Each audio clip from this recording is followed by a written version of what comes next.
আজ বুধবার 25শে ডিসেম্বর শুভ বড়দিন, খ্রিস্টান ধর্মের সবচেয়ে বড় ধর্মীয় উৎসব। বড়দিনকে ঘিরে খ্রিস্টান ধর্মের পাশাপাশি স্থানীয় সব ধর্মের মানুষের মধ্যে বইছে সাজ সাজ রব। বড়দিন উপলক্ষে জেলার ধর্মীয় উপাসনাগুলো সহ বসতবাড়ি সাজানো হয়েছে বর্ণিল সাজে। মুজিবনগর ও গাংনীর নিত্যানন্দপুরে বসেছে অর্ধশত বছরের ঐতিহ্যবাহী মেলা। বড়দিনকে ঘিরে পার্শ্ববর্তী জেলার লোকজন জড়ো হয়েছে মেলা প্রাঙ্গণে। মেহেরপুর জেলার 17টি গির্জায় বিশেষ প্রার্থনার মধ্য দিয়ে বড়দিনের আনুষ্ঠানিকতা শুরু হয়েছে। বুধবার সকালে গির্জায় প্রভুর ভোজের উপাসনার মধ্য দিয়ে মুজিবনগরের ভবরপাড়া, বল্লভপুর, রতনপুর, গাংনীর নিত্যানন্দপুর এবং চৌগাছার জাপামালার গির্জায় বিশেষ প্রার্থনার আয়োজন করা হয়। এর আগে সোমবার রাত 12টায় প্রদীপ প্রজ্বলন ও আতশবাজি সহ নানা আয়োজনের মধ্য দিয়ে বড়দিনকে বরণ করেছে খ্রিস্টান সম্প্রদায়ের মানুষেরা।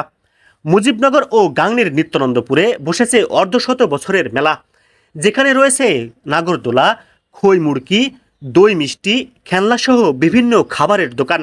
প্রতি বছরের ন্যায় এবছরেও মেলা ঘিরে পার্শ্ববর্তী জেলার লোকজন জড়ো হয়েছে একসঙ্গে বড়দিন উদযাপন করার জন্য। খ্রিস্টান ধর্মের অনুসারীরা বলেন, সব ধর্মের মানুষ একসাথে বড়দিন উদযাপন করি। এছাড়া সারা বছরই আমরা একত্রে শান্তিপূর্ণভাবে বসবাস করি। সার্বিক নিরাপত্তার মধ্য দিয়ে শুভ বড়দিন পালন করছি। অন্যান্য বারের মতো এবারও শান্তিপূর্ণভাবে বড়দিন উদযাপিত হচ্ছে। আমাদের এখানে নিরাপত্তার কোনো সমস্যা হচ্ছে না। যীশু খ্রিস্টের জন্ম উৎসব আজকে। যীশু খ্রিস্ট যে শান্তির বাণী আমাদের এই মধ্যে বিরাজ ছড়াইয়াছেন, তার এই শান্তি যেন পৃথিবীতে সব জায়গায় প্রতিটি মানুষের কাছে থাকে। আমরা সকাল থেকে আজকে গির্জায় গেছিলাম, আমাদের গির্জা শেষ হয়েছে। তারপরে গির্জা থেকে আমরা মেলার মাঠে এসেছি। আজকে সারাদিন ব্যাপী মেলা হবে, সন্ধ্যা পর্যন্ত হবে।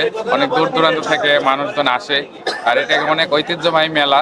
আমাদের গির্জায় অনুষ্ঠান হচ্ছে, আমাদের খুব ভালো লাগছে। আমাদের বাড়িতে রান্নাবান্না হচ্ছে, আনন্দ ফুর্তি হচ্ছে। সব ধর্মের মানুষ একসাথে আনন্দ উৎসব পালন করা হয়। এখানে কোনো অপ্রীতিকর ঘটনা কোনোদিনই ঘটেনি। শান্তিপূর্ণভাবে বড়দিন উদযাপিত হচ্ছে। অর্ধ শতাব্দী ধরে এই বড়দিনের মেলা হয়। এখানে কোনোদিন কোনো রকম বিশৃঙ্খলা বা কোনো সমস্যা সৃষ্টি এ পর্যন্ত হয় নাই। বড়দিন উপলক্ষে নিত্যানন্দপুরের ঐতিহ্যবাহী মেলায় আসা দর্শনার্থীরা শুভেচ্ছা জানিয়েছেন, পাশাপাশি তুলে ধরেছেন সম্প্রীতির বন্ধনের কথা। সবাই দেখতে পাচ্ছি যেখানে সব ধর্মের মানুষজন সবাই খুবই উৎসবমুখর পরিবেশে এই অনুষ্ঠানটি উদযাপন করছে, বড়দিন উদযাপন করছে। তো বড়দিন উপলক্ষে আমাদের যারা খ্রিস্টান বন্ধুরা আছে তাদের সবাইকে বড়দিনের শুভেচ্ছা জানাচ্ছি। অসাম্প্রদায়িক যেই আমরা চেতনা বলি, সেই অসাম্প্রদায়িক চেতনার দিক থেকে আমাদের গ্রামটি এই বড়দিনের যে উৎসবটি, এটা তার প্রতীক বহন করে। অ্যাজ এ মুসলিম হিসেবে আমিও এখানে আসছি, আমার মেয়েটাকে নিয়ে আসছি, কারণ এটা হচ্ছে আমাদের একটা ট্র্যাডিশনাল বলতে পারেন, বাঙালি ঐতিহ্য। এই যে আমরা পাশাপাশি গ্রামে থাকি, এখানে হিন্দু, খ্রিস্টান, মুসলিম, হোয়াট এভার যেটা হোক না কেন, আমরা কিন্তু সবাই একই ফ্যামিলি। তো সেক্ষেত্রে এখানে এসে আমার অনেক ভালো লাগতেছে। ঐতিহ্যবাহী মেলার ক্রেতারা জানিয়েছেন, প্রতি বছরের ন্যায় এবারও মেলাতে অনেক দোকান হয়েছে। কোনো রকম ঝামেলা ছাড়া আমরা সকল ব্যবসায়ীরা এখানে ব্যবসা করতে পারি। ক্রেতাদের উপচে পড়া ভিড়ের কারণে বেচাকেনাও বেশ ভালো হয়। প্রত্যেক বছরে আসি, কম বেশি প্রত্যেক বছরই ভালো বেচাকেনা হয় মোটামুটি আল্লাহর রহমতে। হিন্দু, বৌদ্ধ, খ্রিস্টান সব ধর্মের লোকজনই আসে। প্রতি বছরে এখানে আসি, ব্যবসাটা খুব ভালো হয়, বেচাকেনা ভালো হয় বলে আমরা আনন্দের সঙ্গে আসি।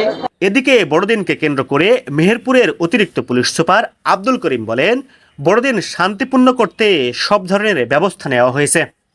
বিভিন্ন স্তরে নিয়োগ করছি। প্রথমত আমাদের মোবাইল পার্টি আছে, ফিক্সড পার্টি আছে, সাদা পোশাকের পার্টি আছে। বড়দিনকে কেন্দ্র করে কোনো ঘটনা আমাদের নাই, সব স্বাভাবিক আছে। সবাই আনন্দ মুখর উৎসব পরিবেশে, সবাই ফাদারদের সাথে আমরা দেখাও করেছি, ভিজিটও করেছি। এমটিভি অনলাইন, সত্যের পথে মোরা।